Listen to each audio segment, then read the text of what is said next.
Hello students, Sunita Sinha के इस channel में आप सभी का स्वागत है।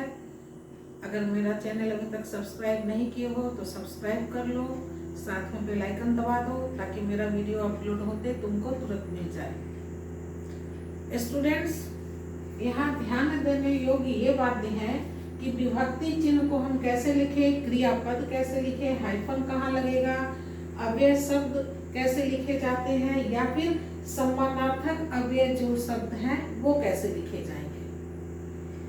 तो सबसे पहले हम जाने विभक्ति चिन्ह। विभक्ति चिन्ह क्या है? कारक के 8 भेद हैं और उन 8 भेदों का अपना अपना एक चिन्ह है। तो जो कारक का कर्ता का ने चिन्ह है वो संज्ञा के साथ नहीं लिखा जाता है। जैसे अगर मान लो कहे राम, तो कर्ता का क्या चिन्ह है? ने। तो संज्ञा के साथ ने चिन्ह ये नहीं लिखा जाता। कैसे लिखाएगा?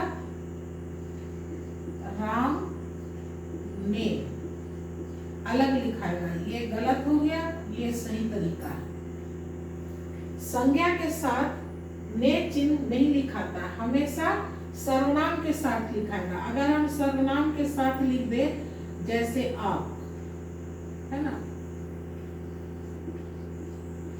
तो आप के साथ अगर के अलग लिख दे, के विभक्ति चिन्ह है, अगर आप के अगर गलत लिख दे अलग अलग तो ये गलत हो जाएगा। ये सर्वनाम के साथ लिखाता है। जैसे आप के, तुम्हारा के साथ रे लग जाएगा, तुम्हारे। उसके साथ के लग जाएगा, उसके। यानी सर्वनाम के साथ लिखाता है, अलग होकर नहीं लिखाता है। लेकिन संज्ञा के साथ नहीं लिखाता है, संज्ञा के साथ ये अलग होकर लिखाता है। विभक्ति चिन्ह संज्ञा के साथ अलग होकर लिखाएगा, जबकि सर्वनाम के साथ लिखाता है। एक बात दूसरा हो गया कि अगर दो विभक्ति चिन्ह एक साथ आ जाए, जैसे के लिए, संप्रदान के लिए उसका चिन्ह है, विभक्ति चिन्ह है। तो जब दो विभक्ति चिन्ह हो तो पहला वाला है साथ में लिखाएगा, जैसे आप के लिए,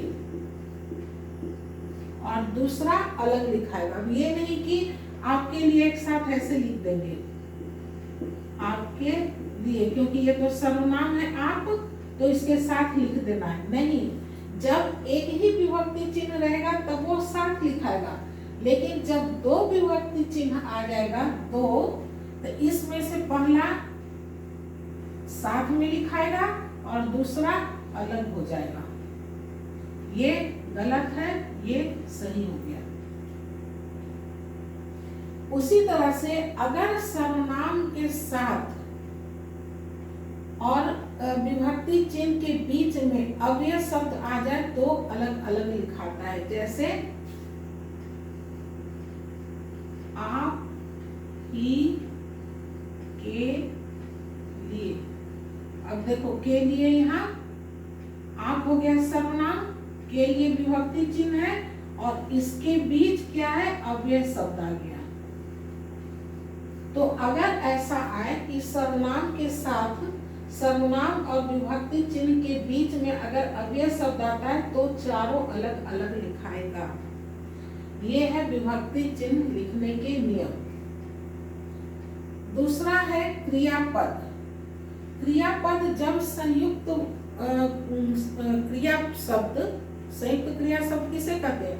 जब एक ही वाक्य में दो या दो से अधिक क्रिया एक साथ आते हो तो उसे संयुक्त क्रिया कहते हैं। संयुक्त यानी मिला हुआ। मिलेगा कब? जब एक क्रिया से अधिक होगा तभी मिलेगा। तो ये नहीं कि दो अलग अलग वाक्य लिख दिए, दोनों में क्रिया है, क्योंकि वाक्य में क्रिया होना जरूरी है, एक कर्ता और एक क्रिया का होना जरूरी है, तभी वाक्य पूर्ण होता है। तो दो वाक्य हो गया, दोनों में क्रिया आ गया तो वो संयुक्त क्रिया नहीं कहलाएगा। एक ही वाक्य में जब एक साथ दो क्रिया आती है तो उसको कहते हैं संयुक्त क्रिया। तो संयुक्त क्रिया को भी अलग अलग लिखा जाना चाहिए। जैसे तुम जा सकते किसी को बोले तुम जा सकते हो, अब इस वाक्य में कितना क्रिया आ गया, जाना, सकना और होना, 3 क्रिया आ गया। तो ये तीनों क्रियाएं अलग अलग होगा। चले गए, चले गए, पापा कहाँ है, अब पापा तो चले गए, चले गए, यहाँ क्या है, 2 ही क्रिया एक साथ आ रहे, तो दोनों क्रिया अलग लिखाएगा। कहने का मतलब कि जब एक ही वाक्य में संयुक्त क्रिया आ रही हो तो जितने भी क्रिया हो वो सारी क्रिया अलग अलग लिखे जाएंगे, एक साथ नहीं लिखे जाएंगे। तीसरा है हाइफन। हाइफन कहाँ कहाँ लगता है, जब हम किसी की तुलना करते हैं, तुलना जब करते हैं, तुलनात्मक शब्द जो है सा, से या सी, ये तुलनात्मक शब्द है। जब तुलना करते हैं तो इसका शब्द प्रयोग करते हैं, तो इसके पहले हाइफन का प्रयोग लगेगा। जैसे श्रवण, न, श्रवण सा पुत्र। अब पुत्र की तुलना किससे हो रही है, श्रवण से।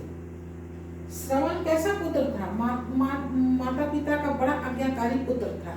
श्रवण के माता पिता अंधे थे, लेकिन उनकी इच्छा थी कि हम चारों धाम की यात्रा कर लें। अंधे हैं, देख नहीं सकते हैं, और चारों धाम का यात्रा करना उस जमाने में और भी मुश्किल था।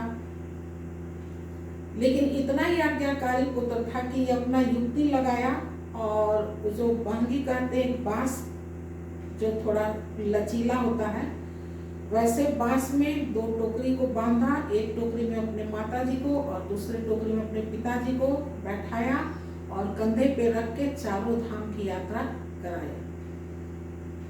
तो जब कोई पुत्र, किसी का बेटा अपने माँ बाप का आज्ञाकारी होता है तो उसकी तुलना श्रवण से की जाती है, श्रवण सा पुत्र।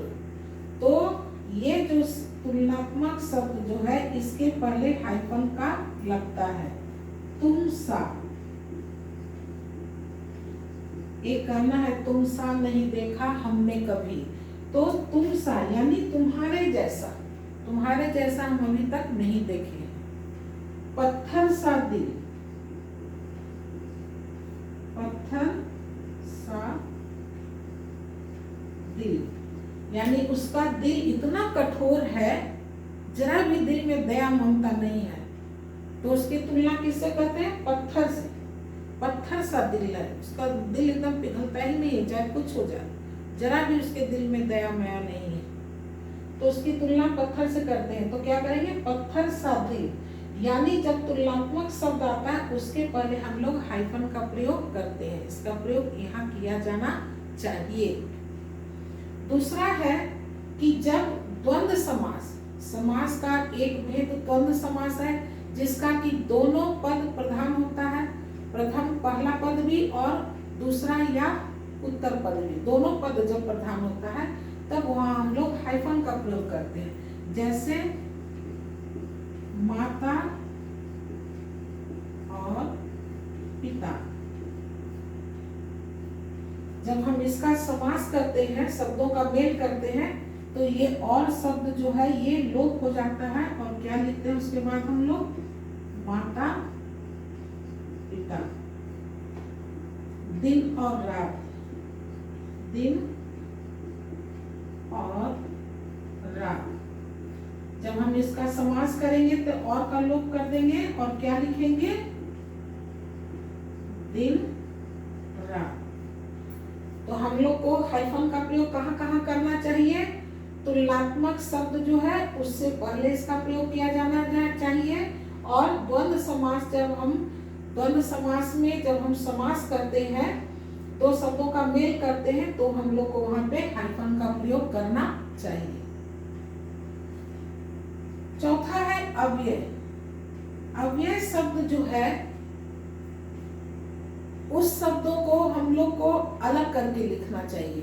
जैसे पास, पास अगर शब्द है अव्यय शब्द, अव्यय शब्द किसे कहते हैं, जिस पे लिंग वचन कारक और काल का कोई प्रभाव नहीं पड़ता है। यानी पुल्लिंग स्त्रीलिंग में भी वही शब्द प्रयोग होगा, एक वचन हो या बहुवचन वही शब्द प्रयोग होगा। काल में, तीनों काल में, वर्तमान, भूतकाल और भविष्य काल में भी वही शब्द प्रयोग होगा और कारक के कोई भेद में भी वही शब्द प्रयोग होगा। यानी इस शब्द पे किसी का प्रभाव नहीं पड़ता है, ये एज इट इज ही रहता है, इसमें कोई परिवर्तन नहीं आता है। जैसे तुम्हारे पास, इसको भी अलग करके लिखा जाना चाहिए। उसके, तुम्हारे पास या तुम्हारे निकट।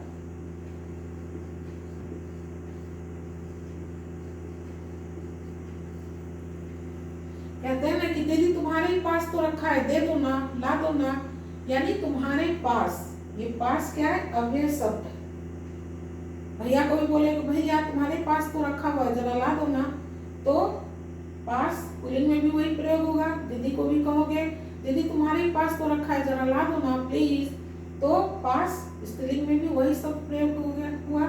यानी ऐसे अव्यय शब्द को भी अलग करके, शब्द से अलग करके लिखा जाना चाहिए। जैसे पास हो गया, निकट हो गया,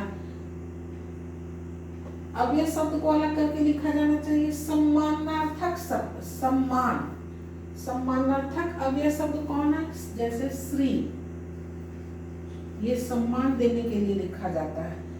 तो श्री शब्द पुल्लिंग में भी आता है, स्त्रीलिंग में भी आता है। श्री, इसमें जब इसको पुल्लिंग बनाएंगे तो इसमें क्या जोड़ देंगे? स्त्रीलिंग शब्द मति, तो ये बन जाएगा श्रीमती। ये कोई अलग शब्द नहीं हुआ, उसी में मति लगा दिए, मति लगाकर स्त्रीलिंग शब्द बना दिए। तो ऐसा जो है श्री,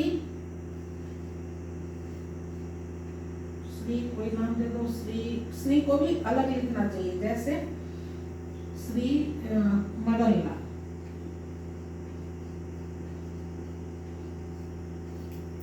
श्री मदन लाल, श्री नरेंद्र मोदी, श्री नरेंद्र मोदी, या फिर मोदी जी।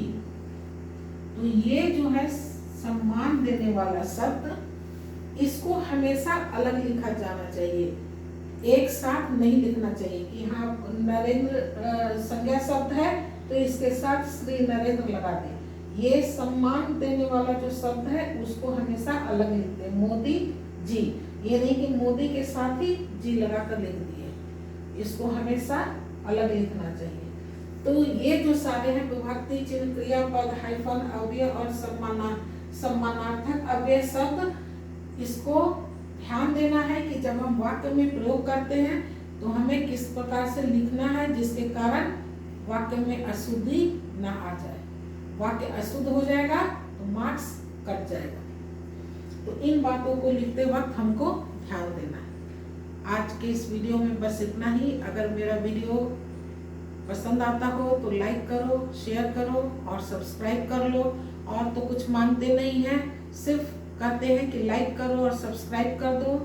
मेरा वीडियो देखने के लिए बहुत बहुत धन्यवाद। एक नए टॉपिक के साथ नए वीडियो मिलते हैं, तब तक के लिए bye bye and take care.